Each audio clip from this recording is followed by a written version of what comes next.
ल भाइ, भाइको हजुरको पहिला शुभ नाम चाहिँ के भन्नुभयो? नमस्कार अरुण दाई, म आज उहाँसँग पहिलोचोटि भेट भएको छु।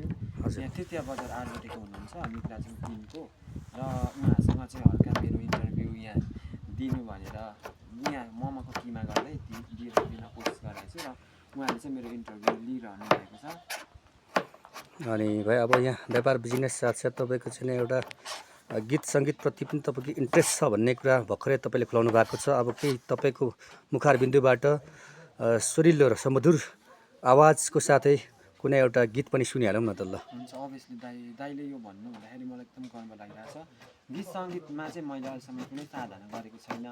अब बचपनदेखि 7 वर्षदेखिको हो मेरो गीत सङ्गीतमा चाहिँ म रुचि एकदमै राख्नु लगाएको भएको। छु। तर घरको आर्थिक अवस्थाले गर्दाखेरि चाहिँ अब त्यही त अब अहिलेको समयमा सबै पैसै हो, हजुर। र आफ्नो मान्छे पनि चाहिन्छ ठाउँमा। अनि जस्तै ठाउँमा मान्छे चिने पनि त्यो मान्छेको भरोसा गर्न सकिँदैन, भरै जे पनि हुन सकिन्छ, त्यहाँ गएर फसाउनु पनि सक्छ होइन। त्यही भएर कारण म चाहिँ गाउँघरमा अहिलेसम्म हुर्किसकेँ। अहिले म 32 वर्षको कि। ल अहिले भाइले यति भन्दै गर्दाखेरि हामीलाई चाहिँ गीत कतिखेर भाइको चाहिँ नि सुनौँ भएर हामी आतुर भइसक्यौँ। पहिला यो गफ भन्दा नि पहिला भाइको 2 शब्द गीत चाहिँ जाओस् न भाइ। ल हुन्छ दाइ, कस्तो गीत सुन्नुहुन्छ हजुर? जुनै पनि तपाईँलाई कुन कम्फर्टेबल लाग्छ त्यही गाउनुहोस्। हुन्छ।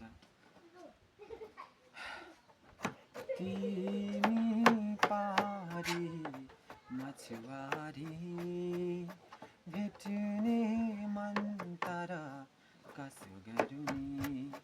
तिमी पारी मछुवारी भेट्ने मन तर कसो गरुनी। झरी पर्यो बाढी आयो खोला अब तरु कसरी। तिमी पारी मछुवारी भेट्ने मन तर कसो गरुनी। उडी जाऊ भने हेर म कुनै पन्छी होइन, हिँडी जाऊ भने मलाई साथ दिने कोही छैन। के गल्ती भो मेरो जातै सानो भो भन्छ तेरो।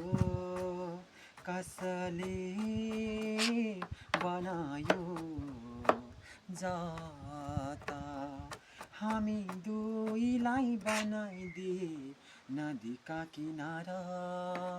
हाम्रो माया नबुझ्ने कतै पापी संसार।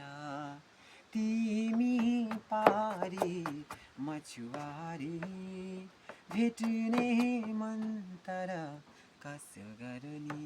थ्याङ्क यू दाइ, हजुरले मलाई हजुर एकदमै हजुरको टाइम नभए पनि मलाई 3-4 मिनटको टाइम लिएर यो इन्टरटेनमेन्ट दिनुभएकोमा, मेरो यो गरिदिनु भएकोमा हजुरलाई लाखौँ मुरी धन्यवाद। फेरि पनि यस्तै म इन्टरटेनमेन्ट दिने नै छु हजुरहरूबाट। हजुर अहिलेको लागि भने धेरै धेरै धन्यवाद दाइलाई। अरुण फ्याक हुनुहुन्छ उहाँ दाइ।